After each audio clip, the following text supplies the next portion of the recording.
All right, we're on K Road. We're live. We're out on the street. We get real now. So I'm here with Darcel and Jeremy outside the White Lady on Colombia Road. We're currently home for them. So Darcel, maybe start by introducing yourself and telling us a little bit about your story. Hi, I'm Darcel. I'm 38 years old and I've been on and off the streets since I was 15. And I'm alcoholic and it's what keeps me here pretty much. And the atmosphere, the people, my people. I love my people. Yeah. So have you been provided housing? Yes, but I have been, but I don't know what it is, but I always seem to mess it up and come back here. It always draws me back. What is that your schools? Being lonely. So, Yeah. Being in a house was lonely. Right. And we've all seen each other at our worst, so, Yeah, my street family means a lot more to me sometimes than my real family, because there's nothing like being on the street together. Yeah. Yeah, there is that real sense of father. Yeah, definitely. What's the worst thing about being female and sleeping on the street? Not being able to have a shower or sanitary products when you need it. Definitely. And the fact that you're vulnerable because you're weaker than males, and yeah, they can harm you. So, I mean, I noticed you're a bit banged up at the moment. Yes. Can you talk to us about that? Yeah, one of the girls who I've known since over 11 years, when we lived together, everything, and she did this to me because she thought I stole her wares. Wares? Yeah. Well, that's the date rape drug. That's what it is. Where do you get that from? Just from any common dealer. What is it called? I never had it. Or what does it do? It makes you kind of euphoric and makes you feel like you're really, really drunk, but a bit more, your senses are heightened and everything's a lot more sensual and stuff, if you know what I mean. Yeah. Do drugs play a significant part in your life? Of course, every day. Can I ask which? What? Anything, everything. Why? Why is it? Why not? Makes me feel happy. It might not be real happiness, but it helps. What's your income situation like? I'm on the benefit, but I only get like $110 a week. And that probably would be sufficient if I wasn't an alcoholic and a drug addict. Yeah. Yeah. But it sounds like hardly enough to pay for food. Where I'm saying you get food provided if you want it, but for me, I would rather spend it on other things. You're an addict. Yes, I am, yep. What do you think? How do we help people like me? Be a bit more understanding. A little bit less judgmental. Yeah. And like have a bit of like leeway for us, like, You mentioned that you've been on the street since you're 15 years old. Yeah, on and off, yeah. So, what was the childhood like? Shit. It wasn't a childhood. I had no mum, but I have no idea. I had a little sister that needed, somebody. So that was my life. Being it became a loving yourself. I'm going to swap these mics over because I think your microphone's battery's just gone flat. Thanks for doing this podcast, by the way. It's fine. I've wanted to for so long. I always say to them, take my phone out. I want to be on the newsletter. It'll be waiting 2 years for this.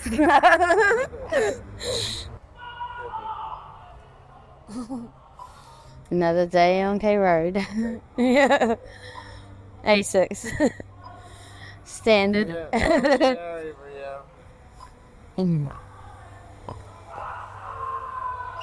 Oh, wow.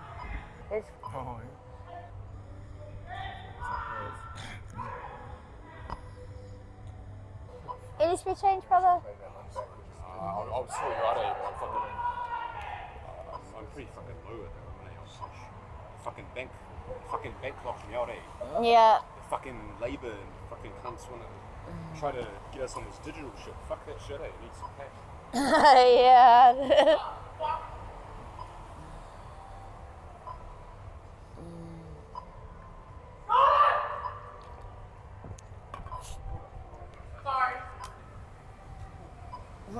Hi.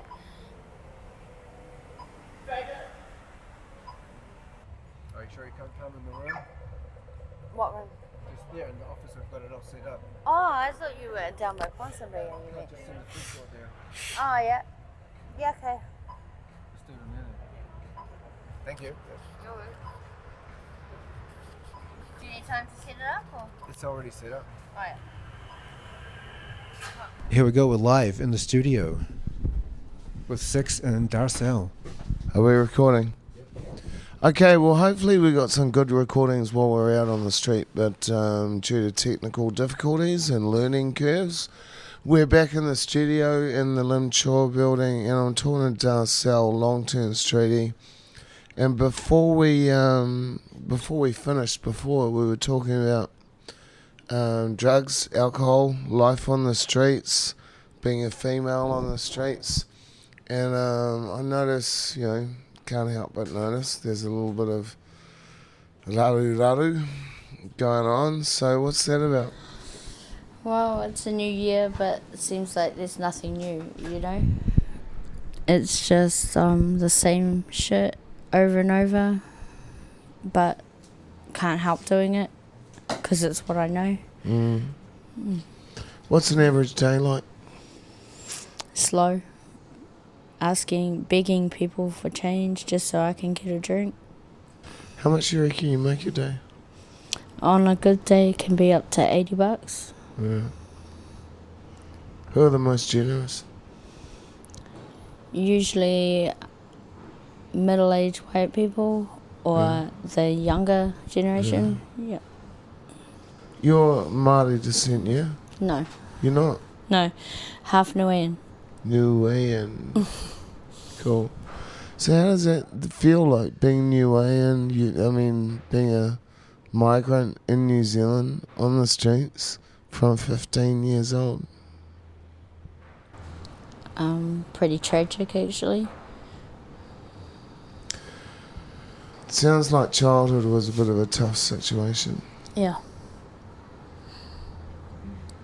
You lost your mum? Yeah. She just didn't want to be a mum anymore, walked out, left me and my sister. Knowing that my dad was an abusive person and someone would be copying the abuse when she was gone. And she didn't even take us with her. Is that in Auckland? Yeah. So you've been here your whole life? Yeah. When did you first come to K Road? When I was 15, I came to work on City Road. Yeah. Work on City Road. What's City Road? It's a prostitute street. Oh, right. And I just had a baby. at 15. Thanks for talking with us. That's okay.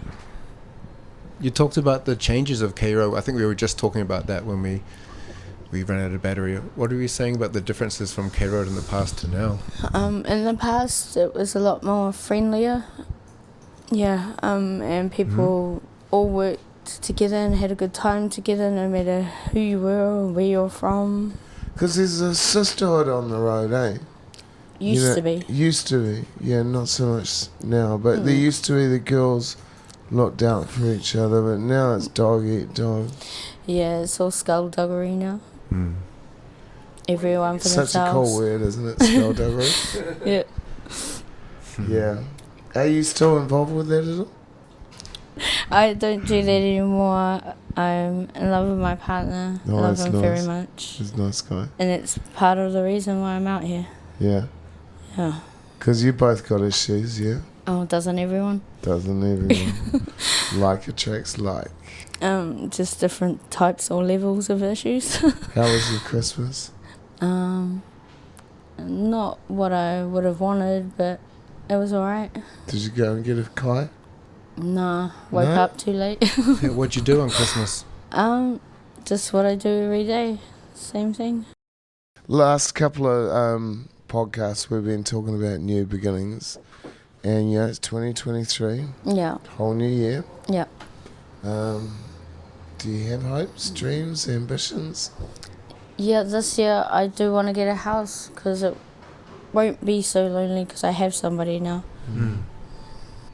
Do you think that's probably kind of been part of why you're drawn to the street? Your path is kind of that lack of that connection with your mum, being forced to be an adult before your time, and then, coming to Karangahape Road and connecting with the community. Yeah, it all plays a part, and also I was abused as a child from the age of 9 years old that I remember. Yeah, not my family or anything, but my dad was a musician and the muso lifestyle, solo parent. There was no female to look out for us. Yeah. And what's your family situation? Brothers, sisters, siblings? I don't really know that much about them, but I have about 7 or 8 that I know of. Yeah. Do you connect with them? No, not at all. Because they judge me and look down on me, even though I'm their sister. And yeah, it shouldn't be like that. Shouldn't be. Do you think maybe you're beating yourself up a bit? Probably. Everyone does. True that. Are you okay? You want to stop? We can stop. We go for a cigarette break. Yes, please. Let's do that.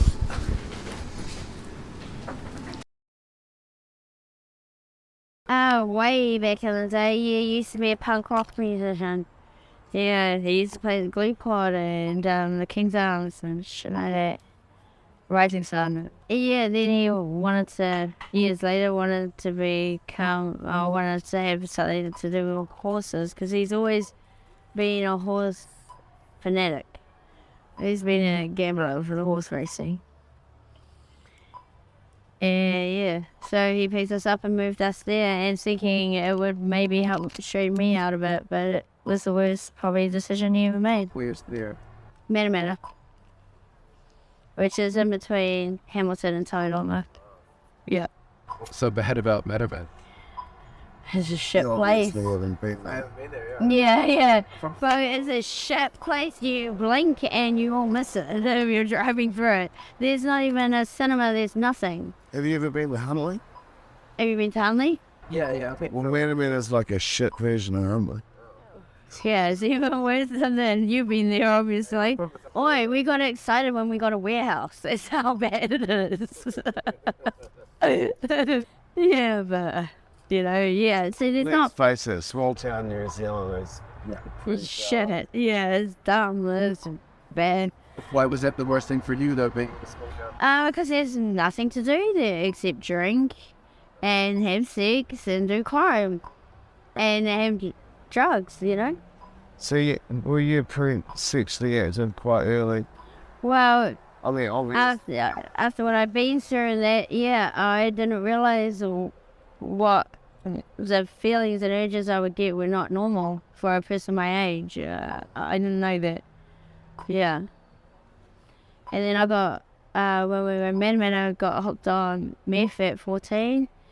And it just snowballed from there. Manamana. Yeah, Manamana. The myth, like on Manamana. Yeah, that's where it started for me.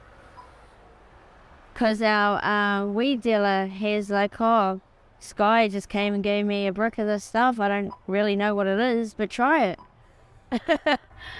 Yeah. It was just, at the time, it was just becoming a thing, yeah. Because, so we're talking, well, I was 14, I'm now 38. I'm not good at maths, but if you can work it out. That was a long time ago, yeah. When things were a lot different. Yeah. When did you come to Auckland? I came back because I was living in Tauranga. I left Matamata and went to Tauranga. And ended up losing my kids that I had at the time. And was going through some stuff with the gangs and stuff like that. I ended up getting kidnapped and beaten and raped and held for 2 weeks. Almost died. Almost lost my eye and half my leg. But I made it through that. And my family somehow found out. My stepmother reckoned she had a dream, a premonition. And they somehow found me and brought me back. Wow, that must have been terrifying. Yeah, it was. Yeah, it was. But I'm glad it happened to me and not some 12-year-old schoolgirl walking home or something. How old were you with that? Oh, no, I was like 25 or something. Yeah. Yeah. But it was just a random thing that happened. I was just hitchhiking, which I probably shouldn't have been. And some guy offered me a ride. And I felt this not good feeling. I tried to decline. And he said, no, you're coming. And I'm just glad it was me because I was able to handle it. But what if it was some young girl or something? Yeah. What about the police?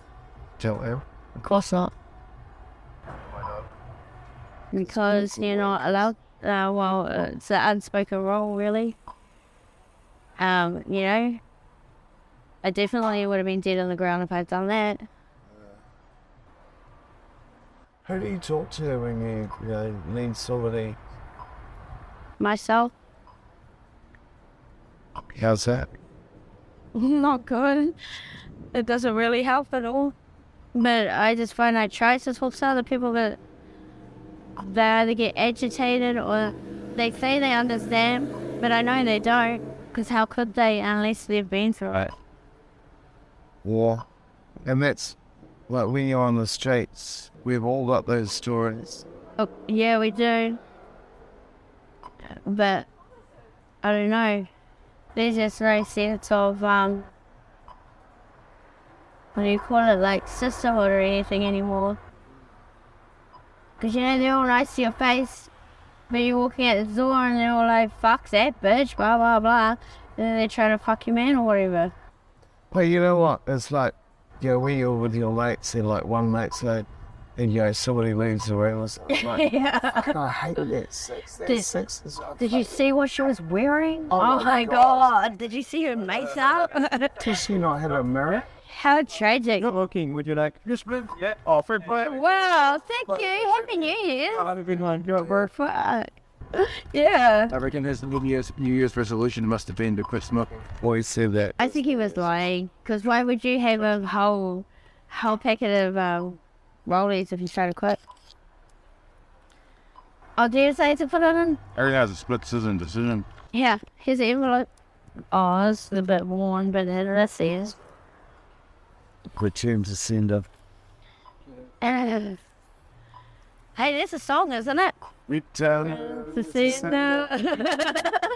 address unknown. What? Who sings that? Foots, no hours. Is it? Oh, I'll still. This time I'm gonna ride it myself. Put it right in her hand. Probably goes back. You guys know the word. I challenge. Riding on it. You guys know the word, don't jealous? What about you? Any New Year's resolutions? To be kinder and brighter than I already am. You know what my New Year's resolution is? What? To get fat and smoke more. Wow, that's doable. I'd say to set my goals low. Yeah, then you can't be disappointed, can you? Any chance would you think you'd be indoors soon? How long have you been rough sleeping now? This time, it's been about 3 months since you got out of jail, eh? Yeah. October, November, December. Yeah. Isn't there a pathway? That seems like you're just setting up people to fail to me.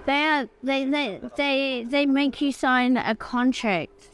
And it's called engaging contract. But they know our lifestyles and they know, pretty much on payday, we're going to go score a bag. We're going to be high. We're probably not going to come home for about 3 or 4 days at least. But they set you up all the shit you got to do, meet with the key workers and the same questions and everything over and over. They call that engaging. Yes, and you got to sit there, and even if you not what they call engaging, you got to look in their eyes when they're talking to you, that kind of shit. It is I don't like doing that because I feel like their eyes are burning into my soul. What's left of it. Yeah. I find it very hard. I find it really hard. So they cut you off? For about half well, they have to see you sleep there so many nights a week and that, and see you at meal times and all that kind of shit. Yeah. These places, though, are they far from K Road? You'd like to be right here? Well, it's off K Road. It's on House Street, James Liston, and you have to do this engaging for 12 weeks minimum for them to put you into a flat or something afterwards. Yeah. But it's, what do they call it, transitional housing, reintegration into society if you've been in rehab or jail. Yeah. Have you heard about that Te Whare in a toilet? Yeah, we have, but I don't have phones. Do you have a number for them? I can get you a number. Cool. Thank you. We're doing a story about them in the Chronicles, which we are filming now, season 3. Season 1 and 2 available online. Yes, I know. I watch them, even though I've seen them so many times, I keep watching them. Yeah? Yeah, because that's my people, that's my family. I love seeing them. Tell their story and what brought us here. I get so many people coming out to me going, bro, you're 6. Yeah. Yeah, I watched you on TV in jail. Yeah, that's where I seen you. I didn't know about it, and I saw it in jail, and I was like, oh my god, that's my bro. I gotta watch that. And it was so cool. So Gloria, Yeah. Mike, Yeah. yeah, heaps of them. Yeah, no, I'm really proud of that work. But I've said it before, but the fact that people like you are willing to share your stories Yeah, and give me the honor got to. of telling those stories, because these stories are really important. And they help. They help because And it makes people a bit more understanding. totally. Yeah. And like you That said, we're not all just scum pieces of shit, there's a reason we're here. and like you said before, maybe somebody's out there and they're in the same situation. But they feel like they're alienated and they're, but they're not alone. They're not alone. Not alone. And people care. Of course. Well, I care. I know I care. Probably more than I should. To a fault. I care about everyone else more than myself. Well, you know what us finds? The poorest people usually give the most. You know what? You look at the richest people in the world, they're the most miserable, angry motherfuckers you'll ever find. Seriously. Because money can't buy you happiness. Can't buy me love. No, Sure takes a no. fucking sting out of poverty, right? Yeah. I'd rather be broke and have nothing and be happy than rich and be fucking miserable. What's happiness for you? Cool. It's a hard question. What every human looks for, their soul partner, I guess. Happiness. Soul partner. That's what every human strive is to find that, whether you know it or not, but subconsciously. It's everyone's drive in life, isn't it? To find their, the love of their life and have a family and be happy. Yeah, well, that's what I believe. I guess it's different for everybody, but that's what I believe. That's what gets me through. In the immortal words of John Lennon, it never gets you through the night. Yeah. Do you get cold out there? No. This time of year is not too bad. Nah, but like even in the winter, if you know where to go, you know, there's places that are very warm that have like heater extractor fans. That, like the restaurants, when they're the restaurants or dry cleaners or something like that. Yeah, like the back of the library, it was nice and cozy there. Except people use it as a toilet these days, but It'd be noisy too, right? you get used to it. It just becomes background noise after a while. Sure. Oh, honestly, my ability to sleep during like noise was legendary. Yeah, when you're tired, eh? Yeah. But even though like you might be in the deepest sound sleep, but if somebody touches you, Yeah. wake instantly, eh? He said he touched my foot this morning, and my reaction was just, fuck off, get it. Because I didn't know what. I think the most exhausting part about rough sleeping is there's always a part of your brain that's awake, eh? Yeah. There's always a part of your Is brain. someone creeping around my stuff? Is someone going to steal my stuff? Yeah. Because I get given food and stuff. Like last night, someone that creeped up on me while I was asleep, sat next to me, ate all my food, then threw it everywhere. And then stole a cigarette from out of my pillow. Or a wanker. And, you know? But then again, I've also woken up when there's been like $50 tucked into my Yes, that's true. Yeah, one Christmas, because down Queen Street, there was a church that used to, on Christmas Eve, they would hand out the streets $100.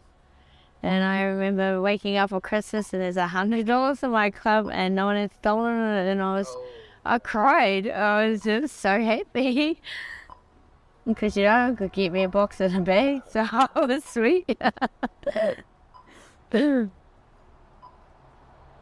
Yeah. Yeah. It's been different this year. Yeah.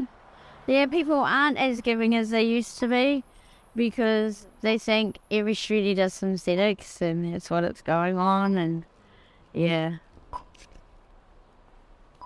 So that's just not around much anymore, though, isn't it? It is, but it's not what it used to be.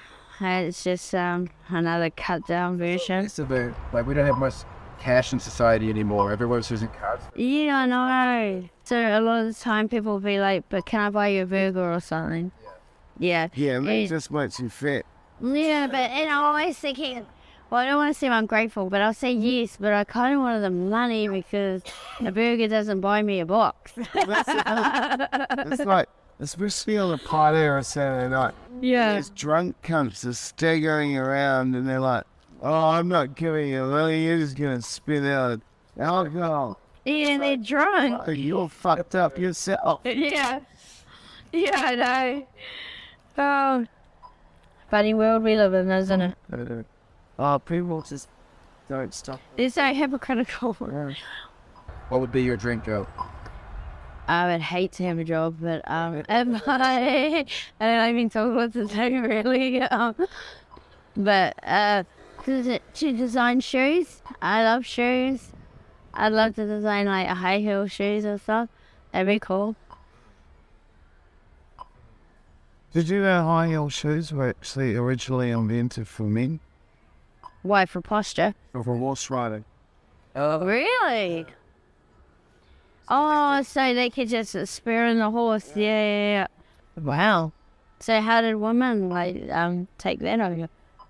This woman of course is strong. Of course. That's why we're the strongest sex, so we chose to have kids.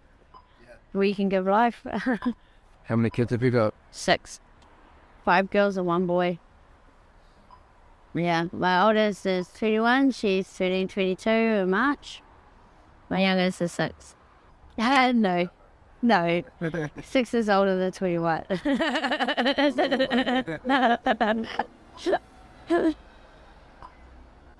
How often do you see your kids? I don't. It was the last time you saw it. Years ago. It's easier that way. Yeah, that's up to them when they're old enough, if they want to and they don't hate me. Yeah. So they don't hate you. I don't know. I would. Do you hate you? Sometimes. A lot of the time I pretend like I don't. Thinking pretty hard on yourself. Well, someone's got to be. Do they know? Well, I don't know. I just know, I take responsibility for my fuck-ups, I'm not going to sit there and be like, oh, it's not my fault, blah, blah, blah. I had a part to play in it, of course. So I own that, yeah. Have you interviewed him? Yeah, we're going to be here every week doing this. Yeah, well, do Jeremy as well. Yeah? Yeah, she's got a great story. Great story. So, on behalf of Dan and myself and the Cairo Chronicle team, which is Dan and myself, I want to thank you for sharing your story, Darcel. It was really powerful, really important story to share. Thank you.